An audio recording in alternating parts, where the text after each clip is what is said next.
Good morning, everybody. Welcome to Technique Tuesday. My name is Ali Board. I'm an artist, author, and educator. And if you are watching me on Tuesday, the 2nd of December at 10 a.m. UK time, I am live on YouTube. Thank you very much for joining me. You may be watching this on catch up as well. However you view it, you are always more than welcome. Now, what are we going to be talking about today? Today, for the theme of the month for December, because every month I set a particular theme, I sort of make a bit of a suggestion for any classes that I'm doing or anything that I am demonstrating. I kind of put a theme over the top. It helps me to talk about similar things all month. And this month we are looking at 30-minute-ish watercolours. And I say ish because I don't want to nail it on the 30-minute mark. And it's going to be a really interesting month because lots of people always ask me about watercolours. How do I loosen up? How do I become more impressionistic with my watercolours? What techniques can I put into place to either speed me up or stop being over fussy? All of those kind of things. And it is a really important part of watercolours. If you want to get that kind of loose, ethereal, impressionistic kind of style. But I have to say, probably one of the hardest things to tackle. And by no means am I an expert. I just spend a lot of my painting time trying to hit that, trying to get that more ethereal look to my work. Now, if you are watching me live this morning, we do have a little chat facility going on YouTube, which will replay if you're watching this on catch up, so you can see what we talked about. But this broadcast, more than any other, is probably the time to get your questions in, because this is the last one of 2025. Can you believe we're nearly at the end of the year? So get your questions in. I will try very hard to get to them. And if I don't get to them during the broadcast, I'll try to find a way of answering them somehow for you. Now, just to deviate ever so slightly, some of you may already know that at the end of the year, I always try to do a little inclusive broadcast over the Christmas period. It's been on Christmas Day traditionally, but this time I've kind of made it bigger and better. And there's a little QR code in the corner of this screen over here right now where you can go to take part in that. It's going to be, part of it will be live, part of it will be pre-recorded. But before we start talking about the 30-minute watercolours, let me just pop you over to my website so that you can see exactly what it is that I am up to. So there's the website address, www.learningtopaint.co.uk. If you're watching me on a device other than your phone, you can use that QR code as well. But let me just take you over to the website just so that you've got the information about that Christmas broadcast. This is what you'll see when you pop over to the website. And if you go to the Learning to Paint part, you'll see right there, it says 12 days of creativity. That is what I have called my Christmas project this year. So that you have just a little tiny snapshot of a whole project every day for 12 days. And we're going to be doing an illuminated alphabet. So we're going to be looking at something that everybody can tackle. You do not need to have painted before. You can have previous knowledge. You can have specialist materials, but you don't necessarily need them.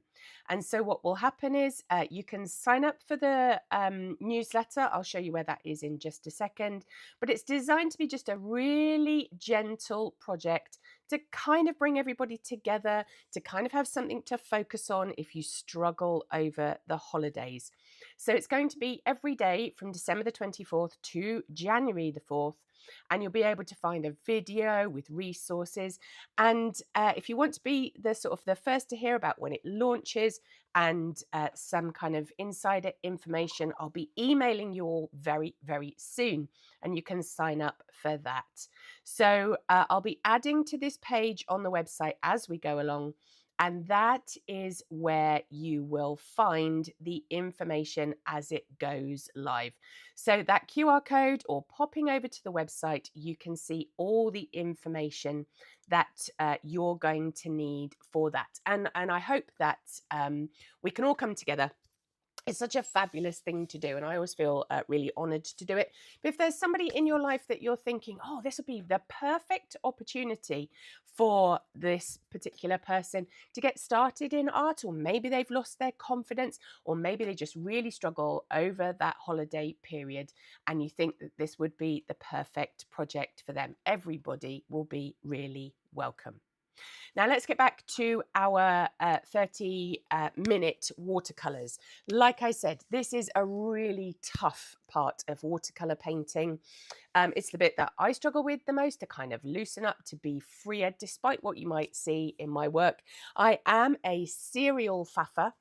Even though I shout at other people for it, I am that person that wants to tweak and poke and do all those other things. So I spend a lot of time trying to loosen up my watercolours. Now, why? Why would you want to loosen up your watercolours? And I actually know that there are some people in the room right now who are watching because they don't paint in that way. Watercolours, any kind of art, is built around a style as well, isn't it? Sometimes we like to adopt other people's styles. Sometimes we like to explore what our own is.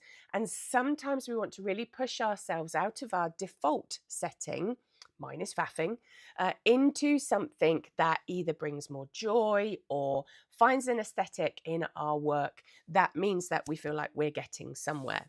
Now, I sort of I made a few notes about why would you want to speed up your watercolor painting? And I've got lots and lots of examples here that I am going to share with you today as we talk about this, and a little bit of demonstrating for you as well. And I kind of came up with 3 reasons. I doubt that these are the only 3, but I came up with 3 reasons why you might want to speed up your watercolors. So the first is style. Perhaps you look at other people's watercolor paintings and you think, oh, it looks like they created it in minutes, that it just kind of, they plucked it out of nowhere. I really like that style. I like that aesthetic. I like that impressionistic way of getting what I see or what it is that I experience down onto paper. So it might just be that that's the style of painting that you want to get to. It might be from a practicality point of view. Maybe that 30 minutes is literally because you want to paint small, because maybe you don't have a lot of space. Maybe you just feel that actually working small is more manageable. And so 30 minutes becomes really important to you from a sort of getting all your stuff together point of view. And maybe it's just life. Maybe it's a time factor. Maybe it's because you're going, I love painting, I love the escapism, but if I'm really honest with myself, I don't have hours and hours of time to depend on it. So can I get something down on paper in that 30-minute window that I'm relatively pleased with, or says whatever it is that I am trying to say? So it could be style, it could be practicalities, and it could be life. That means that you're here trying to understand why you want to speed up the process of your watercolors. So I'm going to take you to have a look at some examples that I've got for you. They were all built around the 30-minute mark, some a lot less, some a little bit more. And I've got lots of examples here to share with you. Good morning to anybody who is just joining us. Lovely to have you here. Now, despite how these look, some of them have a lot of detail. Oh, excuse me. Some of them don't. But like I said, they were all around the 30-minute mark. Oh, dear. Now, these 2 are on the top because these 2 paintings I designed specifically for this month. My beautiful chicken Belle is one of the tutorials that I'm sharing this month. And this woodland scene is another. Both. This one, literally, I filmed in real time. This was 30 minutes and 13 seconds. As you can see, not a lot of detail, very sloshy, very wishy-washy. Same with Belle. Belle was just a little bit longer, not going to lie to you, but applied in the same way.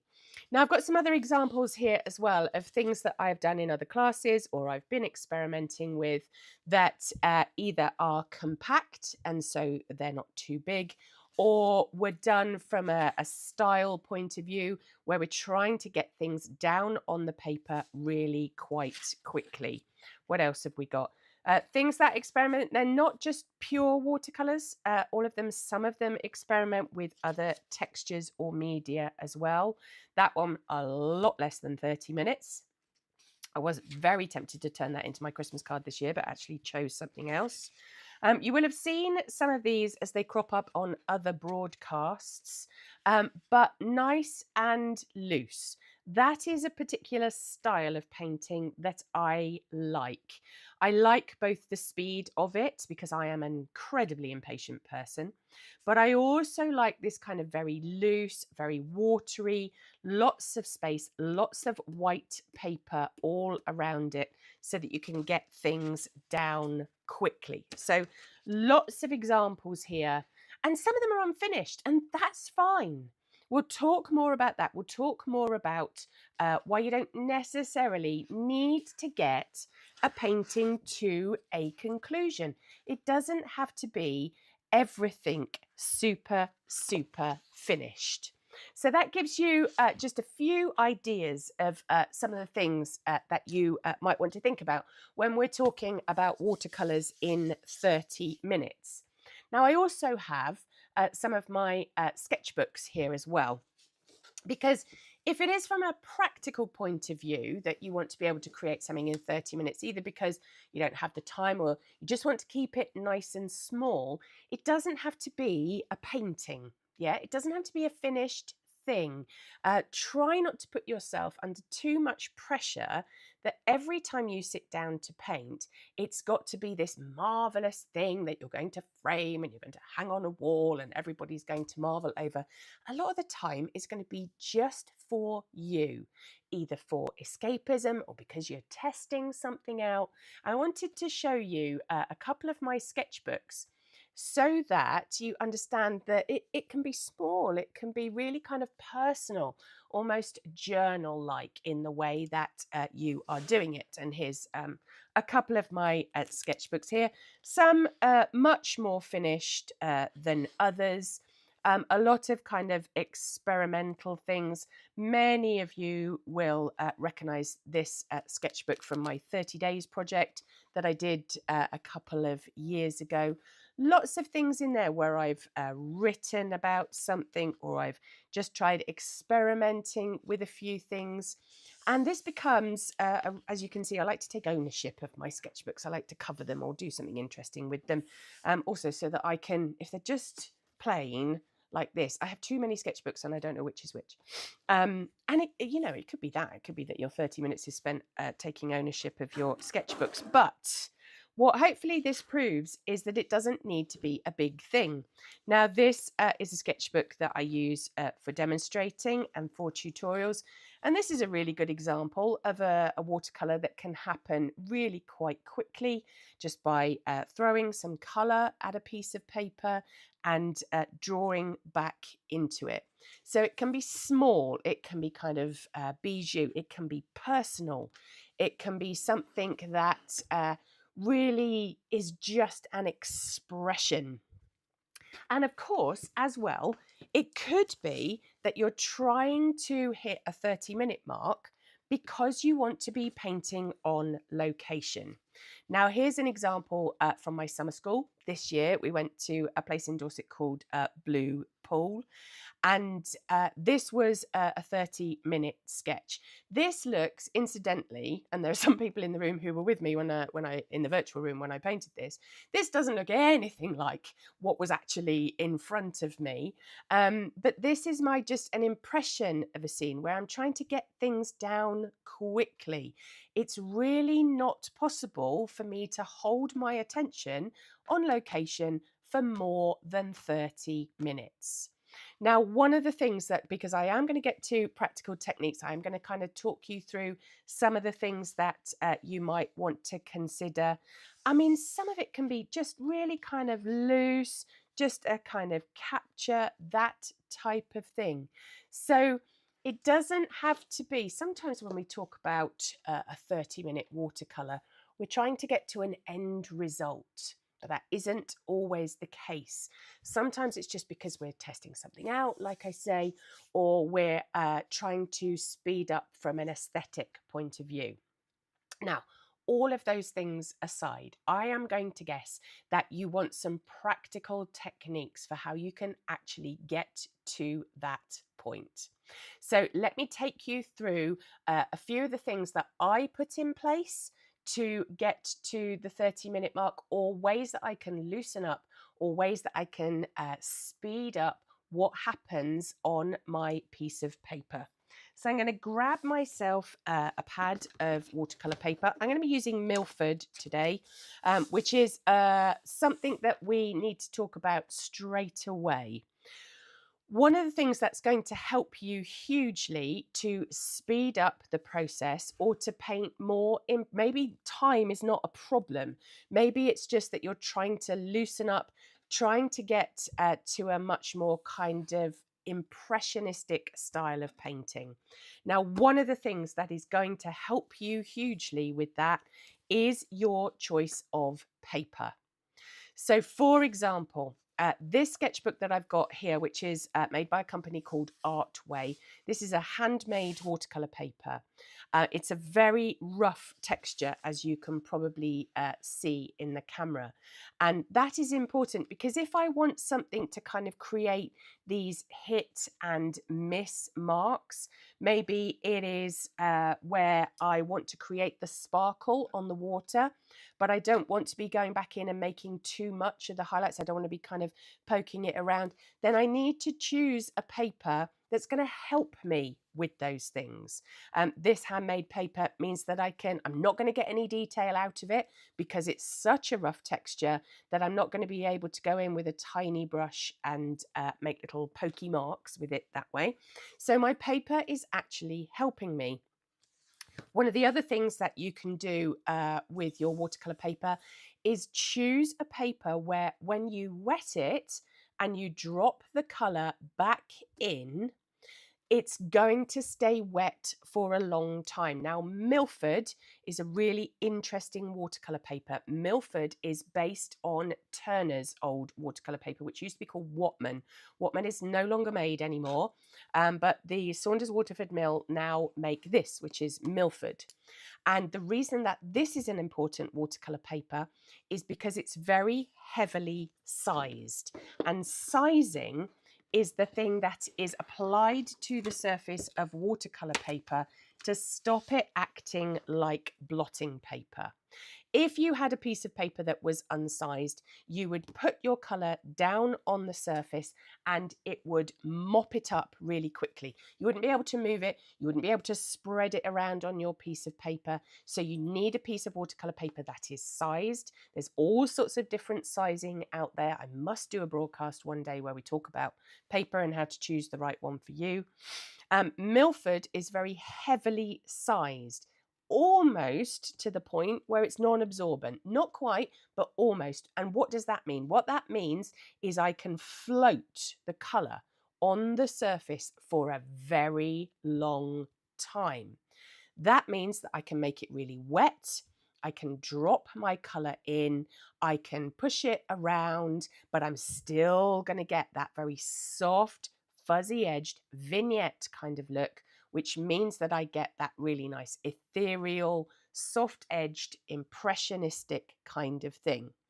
So that is one place to start. Maybe you need to question the paper that you're using. Now, the second thing you might want to question in terms of tools and materials is, what brush are you going to pick for this? Now, as you can see, this is my brush roll. This is the thing that goes around with me day to day, no matter where I am. This and my box of watercolour paints, we are all three of us joined at the hip. And as you will see, I have an array of brushes. That is not because I am showing off.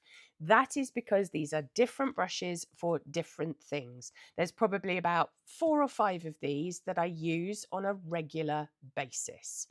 But I do have to think hard about the sort of brush that I want to use if I want to speed up my watercolor painting and paint more impressionistically. Now, I'm sure you all have your favorite brushes out there for doing that.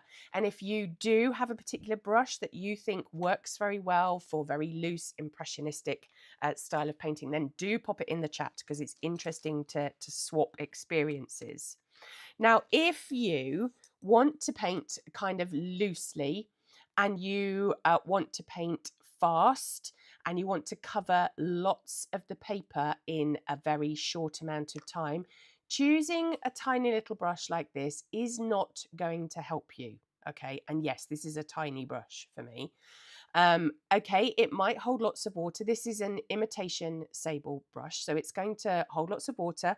It's going to hold lots of colour, but I know me too well, and that as the painting progresses, my hand will creep down the brush and I'll end up choking it down here so that I can make tiny little marks, possibly where they are not required.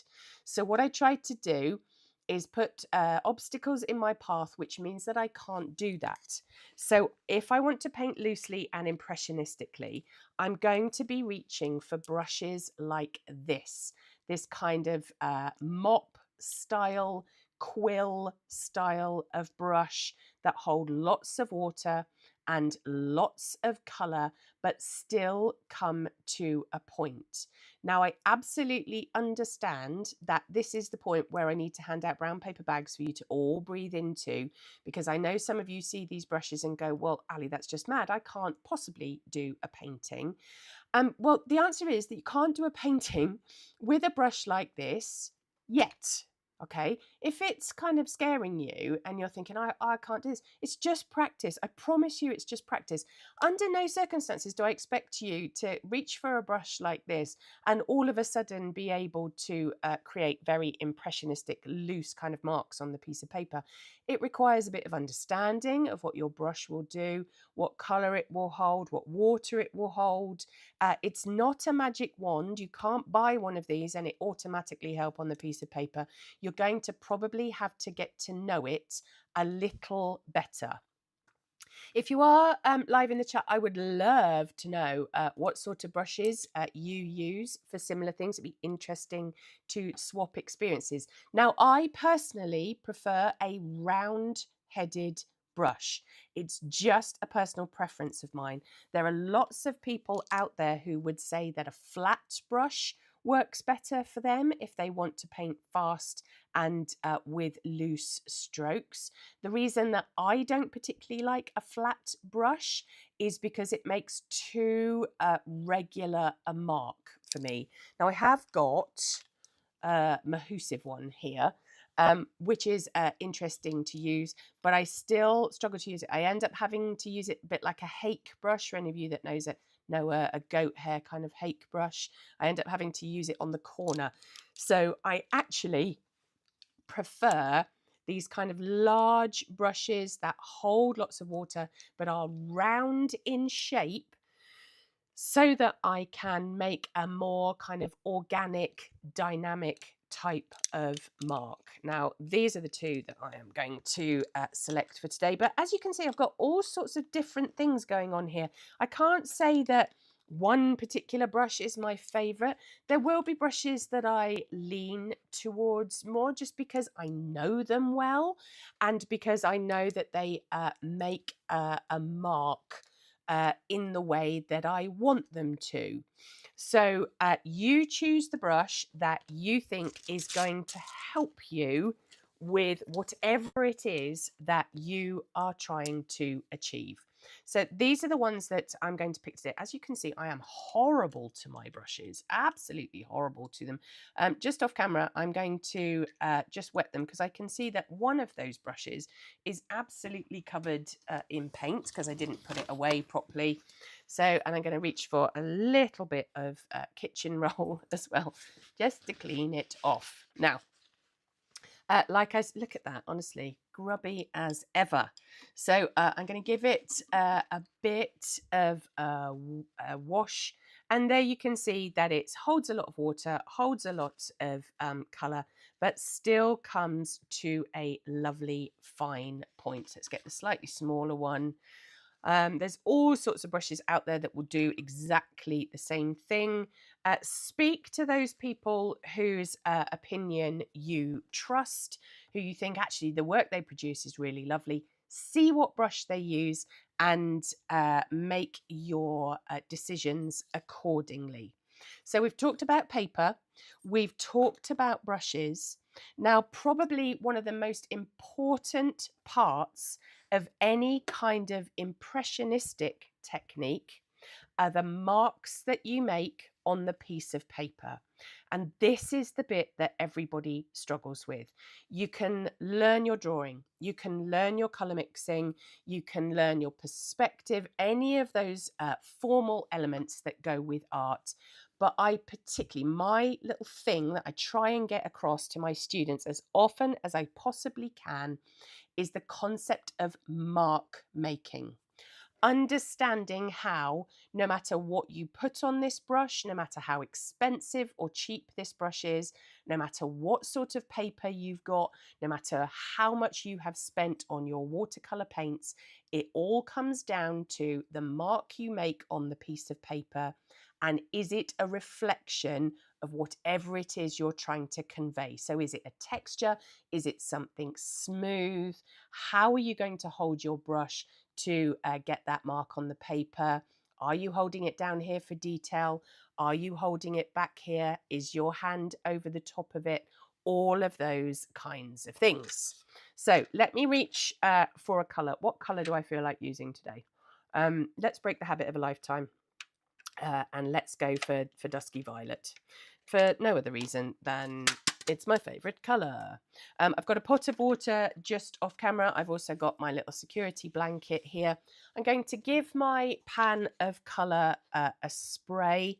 So here's one of the first things that helps me to speed up both my mark making, sort of slightly indirectly, but also some of the things that we've talked about so far.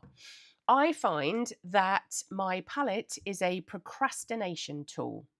And if I spend too long mixing colour on a palette, I'm actually just kind of putting off the inevitable, really, and not actually doing anything. So if I want to speed up the way that I paint, I'm going to be trying to use my colour directly out of the pan. Now, this is not a pan in terms of it being pre-baked. This is tubed colour squeezed out into an empty plastic pan and then allowed to dry so that it is a really good consistency for me. This is my Goldilocks consistency of paint.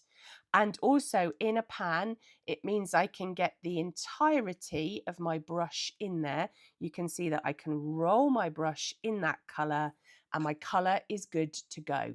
So there's another speeding up element of it. It isn't all about how fast you paint. Sometimes you have to get all of your equipment to a state where you want to work fast, where it enables you to work faster because that's what you're after. So just to show you how rich that colour is as it comes straight out of the pan. Then I'm not faffing about with it. I'm not mixing it. I'm not trying to get the right colour. I choose the colours that I use for very specific reasons. I don't just choose them because they happen to be very pretty or because I have been sponsored to or any of that kind of stuff. These colours are chosen because they do the job faster for me. Okay, so there's the first thing. And some of you may already be having a light bulb moment by going, oh, yeah, I do waste loads of time on my palette before I get there. And it takes me too long. And then I get very disenchanted with what it is that I am creating. So maybe this way of loading up your brush, choosing your colour is something that will help you to paint faster.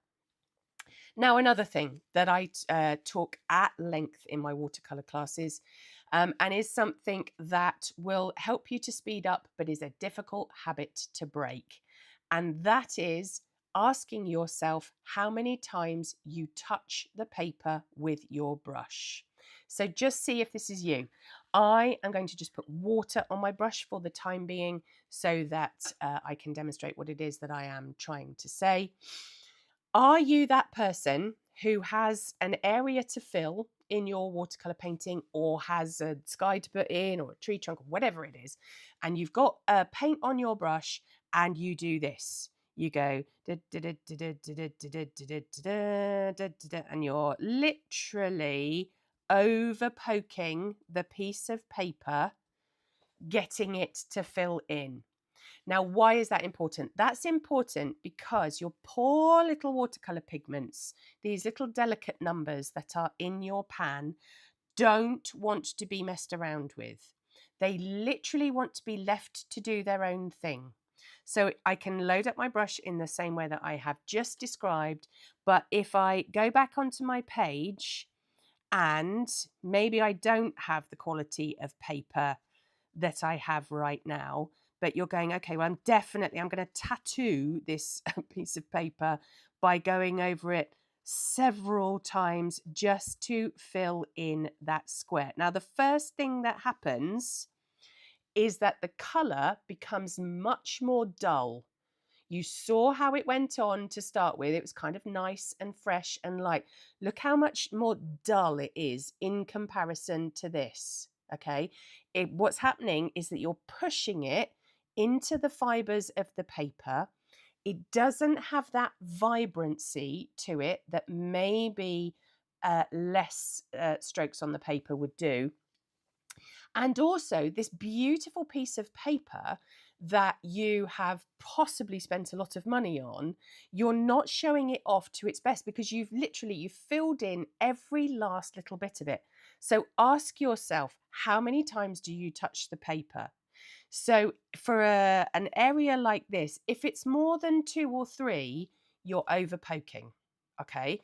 Try very hard to load up your brush with the colour in whatever way and swipe it onto the paper and leave it alone. Step away from that. Now, this has a very different quality. So the colour is richer. For starters, it's more vibrant. This is a watercolor paint that granulates, and so you can see that granulation happening right in front of your eyes. And if I put this in the close-up camera, let's pull it over and put it into close-up for you. Can you see that where my brush is kind of finished, I've got a few like anomalies, I've got a few little bits of unfinished shape going on. And so again, it has a quality about it. Now it's quite subtle, the difference, but that was several hundred pokes of the paper. That was basically one and a shimmy to get it spread out. But look at the difference, and then imagine that look over the entirety of your painting. This is going to look very flat and very solid. This is going to have more life into it. So that is one of the first things to ask yourself. How many times am I touching the paper? Can I possibly put all of my brush down and move it across, rather than going backwards and forwards? Now I'm going to show you those things again in the close-up camera so that you can see a little more clearly. So let's do the one that I'm suggesting that you want to shy away from first. So I'm putting the colour on my brush and I'm going over here, and can you see I'm lifting my brush off and putting it back down? And look what happens to the colour the more that I do it. It becomes flatter, duller, much less interesting the more I poke it around. But let me just wash my brush out again. If I then pop it in and I roll it into the colour, and then I use all of the brush to go down. So I put it all down on the piece of paper and I move it backwards and forwards and I leave it alone. The difference is astonishing, absolutely astonishing. Look how flat that looks in comparison to this one where I've just left it alone. There's no magic trickery here. It is simply the fact that I've put my brush down once and shimmied it along rather than push, lift, push, lift, push, lift, push, lift. Okay, that is the difference in how your colour can look. Now, it also might be a case of how you load your brush. So one of the things that you may have noticed in doing these, as I said before, one of the reasons that I have my colour in this way is that I like to be able to put all of my brush into the pan of colour, and you will notice as well that I roll it so that all of the bristles are covered. That way, when I do the lay and shimmy thing, I've got colour and a big enough brush that holds lots of water and lots of colour going across the page. One of the things I notice an awful lot in the way that people paint is that this is a scary entity, isn't it? You've invested a lot of money in your paints, and you don't want to make too big a bold a mark on your piece of paper because it feels very scary. So you put your brush in the water. You take the majority of the water off of your brush because that feels like you have more control over it. And then this lovely big brush, you only sort of see the tip of it go into the paint, and it kind of taps it around like this to pick up as much paint. And then when you go to put it on the paper, you're sort of disappointed because nothing is really coming out. And also you haven't got enough paint on there to possibly be able to fill the space. So it is not just about the paper and the paints and the mark making and everything else, or about the number of times you lift it off. It is also about loading your brush in a way that helps you deliver the mark that you want to make.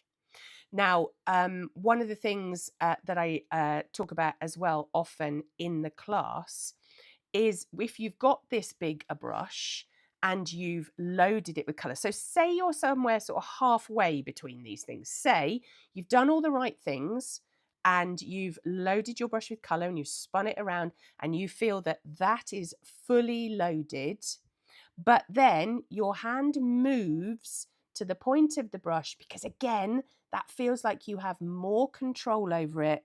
And then you do what I call squeaky painting, which means that you go meep, meep, meep, meep, meep, meep, meep, meep, meep, meep, meep, like this. And so, again, you're not really covering, you're not getting that kind of loose quality to it.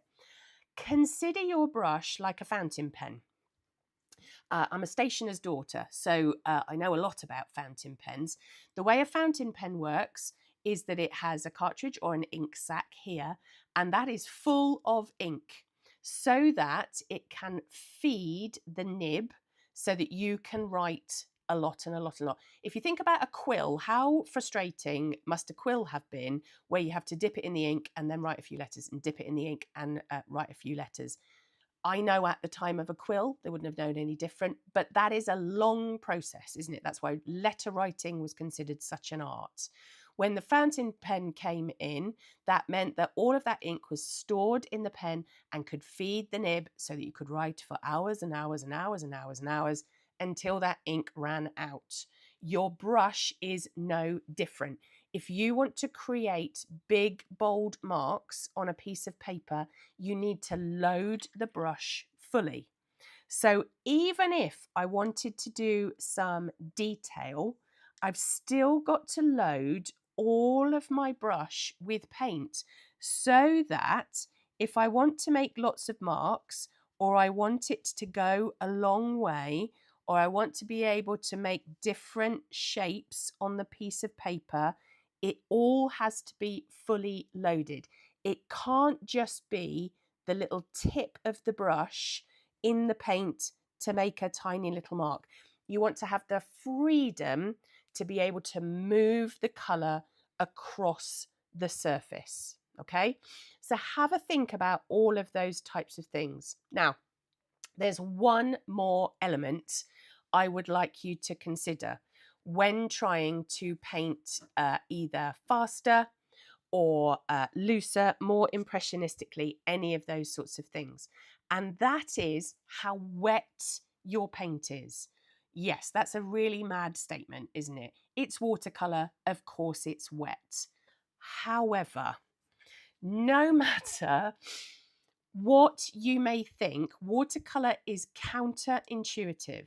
And by that, I mean if you load your brush with very wet paint and you are on a dry piece of paper, this is not going to buy you time to make a variety of marks and change your mind about something, okay? If you've got very sticky, I'm trying to make this really sticky. Honestly, I'm trying to undo 30 years of trying to teach myself the right way of doing it. If you've got very sticky paint on a very dry piece of paper, there's only so many marks you can make with it, okay? Yes, you can make a really interesting texture. Yes, you can get a bit of dry brush going, all of that kind of thing. But that is going to dry super, super quickly. And if you want to make impressionistic, ethereal kinds of marks on your piece of paper, you need to paint wetter. Because bizarrely, the wetter you paint, the more time you buy yourself to be able to smush it around or get a soft edge or any of those kind of things. And this comes to, just in case you missed the beginning of this broadcast, do go back to the beginning and see what I say about Milford watercolour paper. It's why I've chosen it today. I don't know if you can see just here. Can you see how that is? Look, they're all still wet. The Milford has bought me time because I could still move some of that colour around. Think about how long ago I made that mark, look, and I can still move some of this colour. This paper, this sizing on the paper, means that if I wet an area of my paper and drop my colour into it, it's going to buy me time. Let's just, I'm trying to get the shine on this. There it is. Look at that. Really shiny, really wet. Then I go in with my brush. I pick up my colour and I can get that nice, soft, fuzzy look to it. I can move it around. I love Milford paper because I'm a serial faffer, because I can go back into it. I can add my darks. I can go back into it with my bit of kitchen roll. And let's get a clean bit of kitchen roll, and I can mop things up. I can change it. I can add texture to it. I can create the eighth deadly sin of watercolor by re-entering my painting. I'm probably not going to get back runs or cauliflowers because it's still wet enough to buy me time in terms of being able to move it around. So I usually say to people, and I don't think the microphone is going to pick it up, but let's give it a try. I'm going to lean in to see if you can hear it. If you can hear your brush on the paper, that is very dry. Now, that's not a bad thing, but if you're trying to get something loose and ethereal and wishy-washy and impressionistic and all of that kind of stuff, hearing the brush on the paper or seeing it do stuff like this, where it's making a very peculiar shape and it's kind of gone all, I mean, that is not well, is it? That isn't going to create these kind of marks. It needs to be wet and it needs to flow and it needs to feel soft under your hand. You can't hear it. I promise you I'm leaning in so you can't hear that brush on the piece of paper. I'm filling it with my colour to drop it on to the surface. Even if I make some really faffy fiddly kind of marks with this, I still can't hear it. And look, my brush is still coming to a point. So I know it's full of water, it's full of colour. I can still carry on delivering things onto my piece of paper. So to recap, let's just go back to the overhead for you. Have a think about your paper. Have a think about the tools that you use to apply your watercolour. Have a think about the number of times that your brush touches the paper. Count them out loud if that's the thing that helps. A brush stroke is counted, let's just clean this off before I shove it on my hand. A brush stroke is counted as the push down and the lift off. That's 1, 2, 3, 4, etc. Or Can you think of a way of loading up your brush, pushing it onto the piece of paper, and then moving that shape around so that it's a more organic type of mark? Think about the way that you load your brush. Are you immersing it in water and in colour, or are you just using the tip of it? Think about wetting the paper. Are you going to wet it first so that you can get lots of love? Look at that. Lots of lovely fuzzy edges on it. I agree that in some places on your painting, you might need this. But if you're trying to speed up, if you're trying to get really kind of loose marks, then maybe you need to think about your mark making and your application techniques a little more. Now, if I pop that to one side temporarily, and I reach back again for some of the paintings that some of the upside down paintings that I shared with you earlier, then some of this might start to make a little more sense to you. This one, which was done in 30 minutes, no drawing. That's a really good tool for speeding up your process. The drawing, or at least my drawing, takes ages, just ages to do. And so perhaps starting off a painting with no drawing at all and actually just cracking on with it. Yes, it's not going to be as accurate. It's not going to feel so comfortable to do because you don't have any lines to fit in. But what you are going to end up with is something kind of nice and loose and impressionistic. This is done on that handmade Indian rough paper.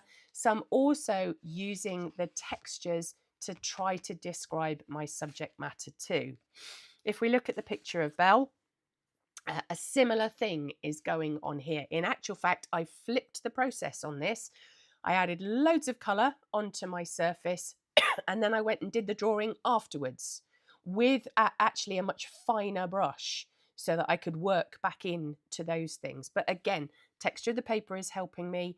The type of paint, excuse me, that I'm using is helping me. The way that I've loaded my brush and the way that I've applied it to the paper in very loose form is helping me as well. All of those things to try to speed up. This is actually an interesting one because this was done on paper that I didn't like particularly, but it's done with ink so that it's much stronger a colour so that I could get it on.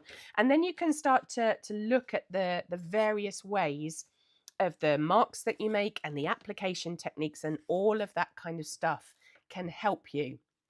Now, one of the things that we really haven't talked about and is kind of an obvious solution to how do I speed up my watercolour painting is to set yourself a time limit. Use your phone, use the kitchen timer, use whatever it is. Tell the person who you live with to come and interrupt you in 30 minutes time. It puts you under pressure, but it makes you make much better decisions about what's important to put in and what's important to leave out. Working on location will do that for you as well, because it feels terribly self-indulgent unless that is what you're trying to achieve. Sitting in front of a scene, I never have the patience to sit there for hours on end. I get really twitchy and uncomfortable. So that 30-minute time limit is me going, yeah, absolutely, 1:30 or whenever it is, I am going to stop. And then I'm not going to be counting the leaves in these distant bushes because I haven't got the time to do that. I need to get the colour on, I need to swish it backwards and forwards, and then my picture occurs in a much more impressionistic, organic way. And the other thing that you need to consider when you're trying to speed up your watercolour painting or trying to limit the amount of times that you touch the paper or pick materials that are going to work for you, none of this works unless you practice it. This is not something that you can pluck out of the sky or get hit with a magic art stick, because there is no such thing. It's just practice. And it's not going to go well for the first few attempts. Believe me, I have been there. If I could share with you in like a time-lapse video all of the paintings that I have thrown across the studio because they haven't worked, I swear you would feel a lot better about stuff. But it does require practice. It requires you sitting with your brush and your paint and understanding how to load it. It means that you are going to have to sacrifice a piece of your favorite watercolor paper to go, what happens if I do that? What happens if I make it really wet and I drop it in? And look at the results and make notes. I nag my students all the time, annotate everything right on there. This is what I was trying to do. It has worked here. It hasn't worked here. Like a sort of scientific journal, make notes about those things, because all of that stuff is really important. Give yourself permission to play with your materials so that you understand them better, and so that when it comes to painting in a certain situation, like on location or in a class or however it works for you, that you are confident that your materials will do the thing that you want them to do, that you've got a bit of muscle memory in there for how to make a certain sort of mark, and then you can relax into it, and then you can enjoy it a little bit more. And then I promise you, it will be more successful, because you'll kind of rock into it, you'll embrace it all, and I promise you that it will be faster for you. Now, I hope all of that helped today. That was a very lengthy description about how to speed up your watercolor painting, but I hope that helped. Some of you have written some really lovely comments in the chat. Thank you. And I know a couple of you have messaged me privately already about those things. So I'm glad it helped. Lindsay has said multiple light bulbs popping here. She's having what I call a little light bulb moment where you go, oh, I haven't done that thing. So I'm really pleased. Do feel free to share this video if you think it's helpful with any of your creative friends. And of course, I am hoping that you get to join me over the festive period. I will be back in January. I've got an awful lot of work to do over Christmas, because basically the website's having a relaunch, Technique Tuesday is having a relaunch. All sorts of things are going on here in preparation for a very exciting 2026. That QR code in the bottom corner will take you direct to my Christmas details. Those are the things I'm going to be working on next week. And I hope very much to see you in the new year for more Technique Tuesdays, more things that I can share with you, and just building our artistic community even more than we have in 2025. Thank you so much for joining me this year. Thank you for all your support. It is much appreciated. I promise to have new things for you in 2026. But until I see you either in person or online, take lots of care of yourselves, won't you? And I'll catch up with you very soon. Bye, lovely people.